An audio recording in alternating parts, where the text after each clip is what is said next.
Hi friends, welcome back to my channel. So ನೀವು ನೋಡ್ತಿದ್ರಿ Ashwini ಬೆಣ್ಣೆನಗರಿ channel. ಇಲ್ಲಿ ನಾನು ಇವಾಗ ಕೆಮ್ಮಿಗೆ ಹಾಗೆ ಶೀತಕ್ಕೆ ಒಂದು ಹೋಮ್ ರೆಮಿಡಿ ತೋರಿಸ್ತಾ ಇದ್ದೀನಿ. ಸೊ ಇದು ಬಂದುಬಿಟ್ಟು ಸಾಣಿಕಲ್ ಅಂದರೆ ಗಂಧ ತೆಗೆಯುವಂಥ ಕಲ್ಲನ್ನ ಇದಕ್ಕೆ ಯೂಸ್ ಮಾಡ್ತಾ ಇದ್ದೀನಿ. ಇಲ್ಲಿ 5 ತುಳಸಿ ಎಲೆ, ಹಾಗೆ ಒಂದು ಕರಿಮೆಣಸು, ಒಂದು ಲವಂಗ, ಹಾಗೆ ಒಂದು ಬೆಳ್ಳುಳ್ಳಿ ಹೆಸಳು, ಹಾಗೆ ಒಂದಳ್ಳು ಉಪ್ಪನ್ನ ಇಲ್ಲಿ ಯೂಸ್ ಮಾಡ್ತಾ ಇದ್ದೀನಿ ಫ್ರೆಂಡ್ಸ್. ಇದು ತುಂಬಾ ಎಫೆಕ್ಟಿವ್ ಆಗಿರುವಂಥ ಹೋಮ್ ರೆಮಿಡಿ ಅಂತಲೇ ಹೇಳ್ಬೋದು. ನಮ್ಮ ಅಜ್ಜಿ ಕಾಲದಿಂದನೂ ಕೂಡ ನಾವು ಇದನ್ನು ಟ್ರೈ ಮಾಡ್ತಿದ್ದೀವಿ ಆ್ಯಂಡ್ ಮನೇಲಿ ಯೂಸ್ ಮಾಡ್ತಾನೆ ಇದ್ದೀವಿ. ಇವಾಗ ನಾನು ಒಂದು ಲವಂಗನ ತೇಯ್ತಾ ಇದ್ದೀನಿ. 3 ತಿಂಗಳು ಪಾಪುಯಿಂದ ಹಿಡಿದುಬಿಟ್ಟು ನಾವು 25 ವರ್ಷದವರೆಗೂ ಅಲ್ಲಿವರೆಗೂ ಕೂಡ ಇದನ್ನ ನಾವು ಯೂಸ್ ಮಾಡ್ಬೋದು. 3 ತಿಂಗಳು ಪಾಪುಗೆ ಯೂಸ್ ಮಾಡಬೇಕಾದ್ರೆ ಸ್ವಲ್ಪ ಅರ್ಧ ನಾವು ಅರ್ಧ ಲವಂಗ, ಅರ್ಧ ಕಾಳುಮೆಣಸು, ಅರ್ಧ ಬೆಳ್ಳುಳ್ಳಿನ ತೇಯಬೇಕಾಗುತ್ತೆ. ಸೊ ಇದು ತುಂಬಾ ಎಫೆಕ್ಟಿವ್ ಆಗಿರುವಂಥ ಹೋಮ್ ರೆಮಿಡಿ ಫ್ರೆಂಡ್ಸ್. ಬೇಗನೆ ಕೆಮ್ಮು, ಶೀತ, ಕಫ ಎಲ್ಲ ಹೋಗುತ್ತೆ. ಇದನ್ನು ನನ್ನ ಮಕ್ಕಳಿಗೆ ನಾನು ಯಾವಾಗಲೂ ಟ್ರೈ ಮಾಡ್ತಾ ಇದ್ದೀನಿ. ಆ್ಯಂಡ್ ನಾವು ಹಾಸ್ಪಿಟಲ್ಗೆ ಅಗ್ಲಗ ಮಕ್ಕಳಿಗೆ ಸಣ್ಣ ಸಣ್ಣ ವಿಷಯಕ್ಕೂ ಕರ್ಕೊಂಡು ಹೋಗೋದಕ್ಕಿಂತ ಈ ರೀತಿ ಹೋಮ್ ರೆಮಿಡಿ ಮಾಡ್ಕೊಂಡು ಮಕ್ಕಳಿಗೆ ಯೂಸ್ ಮಾಡೋದ್ರಿಂದ ಅವರು ದೇಹನೂ ಕೂಡ ಒಂದು ಹೋಮ್ ರೆಮಿಡಿಗೆ ಹೊಂದ್ಕೊಳ್ಳುತ್ತೆ ಫ್ರೆಂಡ್ಸ್. ಸೊ ಇವಾಗ ನಾನು ಇಲ್ಲಿ ಕರಿಮೆಣಸನ್ನು ತೇಯ್ತಾ ಇದ್ದೀನಿ. ಸೊ ಇದನ್ನು ಮಾರ್ನಿಂಗ್ 1 ಟೈಮ್ ಕೊಡಬೇಕಾಗುತ್ತೆ ಫ್ರೆಂಡ್ಸ್. ಸಣ್ಣ ಮಕ್ಳಿಗೆ 3 ತಿಂಗಳು ಪಾಪುಗೆ ನೀವು 3 ತಿಂಗಳು ಪಾಪು ಇದ್ದಾಗಿನಿಂದ ಕೊಡ್ತೀವಿ ಅಂತ ಅಂದರೆ ಮಾರ್ನಿಂಗ್ 1 ಟೈಮ್ ಕೊಡಿ. 1 ವರ್ಷ 2 ವರ್ಷದ ಪಾಪುಗಾದರೆ ಮಾರ್ನಿಂಗ್ 1 ಟೈಮ್, ಸಂಜೆ 1 ಟೈಮ್ ಕೊಡಿ. ಇಲ್ಲಿ ನಾನು ತೇಯೋದಕ್ಕೆ ಉಗುರು ಬೆಚ್ಚಗಿನ ನೀರನ್ನ ಯೂಸ್ ಮಾಡ್ತಾ ಇದ್ದೀನಿ. ಸೊ ಇವಾಗ ನೋಡ್ತಾ ಇದ್ದೀರಲ್ವ, ಕಾಳು ಮೆಣಸನ್ನ ನಾನು ತೇಯ್ದಿದ್ದೀನಿ. ಇನ್ನೊಂದು ಫ್ರೆಂಡ್ಸ್, ಇದನ್ನ ತೇಯಬೇಕಾದ್ರೆ ತರಿ ಇರುತ್ತೆ, ಅದನ್ನು ನೋಡಿಕೊಂಡು ನಾವು ಕ್ಲೀನಾಗಿ ಸ್ಮೂತಾಗಿ ತೇಯ್ಕೋಬೇಕಾಗುತ್ತೆ. ಇಲ್ಲಿ ನಾನು ಇವಾಗ ಬೆಳ್ಳುಳ್ಳಿ ಹೆಸಳನ್ನು ಸಿಪ್ಪೆ ತೆಗೆದು ತೇಯ್ತಾ ಇದ್ದೀನಿ.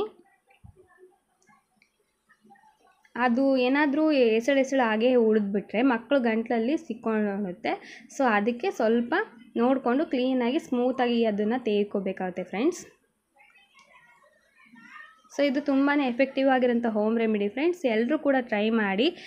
ಪದೇ ಹಾಸ್ಪಿಟಲ್ಗೆ ಹೋಗೋದಕ್ಕಿಂತ ಈ ರೀತಿ ಮನೆಯಲ್ಲೇ ಹೋಮ್ ರೆಮಿಡಿ ಮಾಡಿ ಮಕ್ಕಳಿಗೆ ನಾವು ಯೂಸ್ ಮಾಡೋದ್ರಿಂದ ತುಂಬಾ ಒಳ್ಳೆಯದು. ಇದು ನಮ್ಮ ಅಜ್ಜಿ ಕಾಲದಿಂದನೂ ಕೂಡ ನಾವು ಇದನ್ನು ಯೂಸ್ ಮಾಡ್ತಾ ಇದ್ದೀವಿ. ಇದರಿಂದ ಯಾವುದೇ ರೀತಿ ನಮ್ಗೆ ಸೈಡ್ ಎಫೆಕ್ಟ್ ಆಗಿಲ್ಲ ಫ್ರೆಂಡ್ಸ್. ಇದು ತುಂಬಾ ಎಫೆಕ್ಟಿವ್ ಆಗಿರುವಂಥ ಹೋಮ್ ರೆಮಿಡಿನೇ ಅಂತ ಹೇಳ್ಬೋದು. ಆ್ಯಂಡ್ ಇವಾಗ ನಾನು 5 ತುಳಸಿ ಎಲೆನ ಇಲ್ಲಿ ತೊಗೋತಾ ಇದ್ದೀನಿ. ಇದನ್ನು ಸ್ವಲ್ಪ ಫೋಲ್ಡ್ ಮಾಡಿಬಿಟ್ಟು ತೇಯ್ಬೇಕು. ತರಿ ಲಾಸ್ಟಿಗೆ ಉಳಿದಾಗ ಅದನ್ನು ತೆಗ್ದಾಕ್ಬಿಡಿ ಫ್ರೆಂಡ್ಸ್. ದೊಡ್ಡವರಿಗಾದರೆ ಹಾಗೆ ನೀವು ತರಿ ಇದ್ರೂ ಕೊಡ್ಬೋದು. ಸಣ್ಣ ಮಕ್ಕಳಿಗೆ ಕೊಡೋದ್ರಿಂದ ಸ್ವಲ್ಪ ಸ್ಮೂತಾಗಿರಬೇಕದು. ಆ್ಯಂಡ್ ಇದನ್ನು ನಾವು ಮಕ್ಳಿಗೆ ಕೊಡಬೇಕಾದ್ರೆ ಸ್ಪೂನಲ್ಲಿ ಹಾಕ್ಬಿಟ್ಟು ಇದೆಲ್ಲ ತೇದಾದ್ಮೇಲೆ ಸ್ಪೂನಲ್ಲಿ ಹಾಕಿ ಸ್ವಲ್ಪ ತಾಯಿಯ ಎದೆ ಹಾಲನ್ನು ಸ್ವಲ್ಪ ಹಿಂಡಿ ಮಕ್ಕಳಿಗೆ ಹಾಕಬೇಕಾಗುತ್ತೆ ಫ್ರೆಂಡ್ಸ್. 3 ತಿಂಗಳು ಪಾಪು, 5, 6 ತಿಂಗಳು ಪಾಪು, ಫೀಡಿಂಗ್ ಮಾಡೋ ಪಾಪುಗಳಾಗಿದ್ದರೆ ಸ್ವಲ್ಪ ಎದೆ ಹಾಲನ್ನ ಹಿಂಡಿ ಹಾಕಿ. ಏನಕ್ಕಂದರೆ ತಾಯಿಯ ಎದೆ ಹಾಲಲ್ಲಿರುವಂಥ ಒಂದು ಅದ್ಭುತವಾದ ಶಕ್ತಿ ಯಾವುದರಲ್ಲಿ ಇಲ್ಲ ಫ್ರೆಂಡ್ಸ್. ಸೊ ಹಾಗಾಗಿ ನಾವು ತಾಯಿ ಎದೆ ಹಾಲನ್ನ ಇದಕ್ಕೆ ಸ್ವಲ್ಪ ಹಿಂಡಿ ಹಾಕ್ತೀವಿ. ಸೊ ಇವಾಗ ನಾನು ಲಾಸ್ಟಲ್ಲಿ ಒಂದು ಹಳ್ಳುಪ್ಪನ್ನ ಇದಕ್ಕೆ ತೇಯ್ತಾ ಇದ್ದೀನಿ.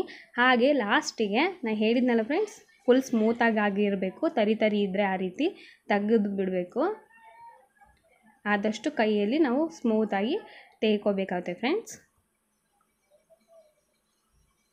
ಸ್ವಲ್ಪ ನಮ್ಮದು ಕನ್ನಡ ಲ್ಯಾಂಗ್ವೇಜ್ ಸ್ವಲ್ಪ ಚೇಂಜ್ ಆಗುತ್ತೆ ಫ್ರೆಂಡ್ಸ್. ಇದು ನಮ್ಮ ದಾವಣಗೆರೆ ಭಾಷೆ ಇದು.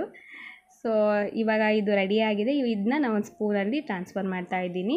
ಸೊ ಐ ಹೋಪ್ ಈ ವಿಡಿಯೋ ನಿಮಗೆಲ್ಲ ಇಷ್ಟ ಆಗಿದ್ದರೆ ಲೈಕ್ ಮಾಡಿ, ಶೇರ್ ಮಾಡಿ.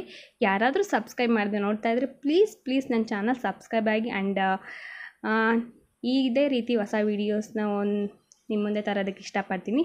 So please keep watching my channel and so please subscribe my channel. Please support me. So bye friends.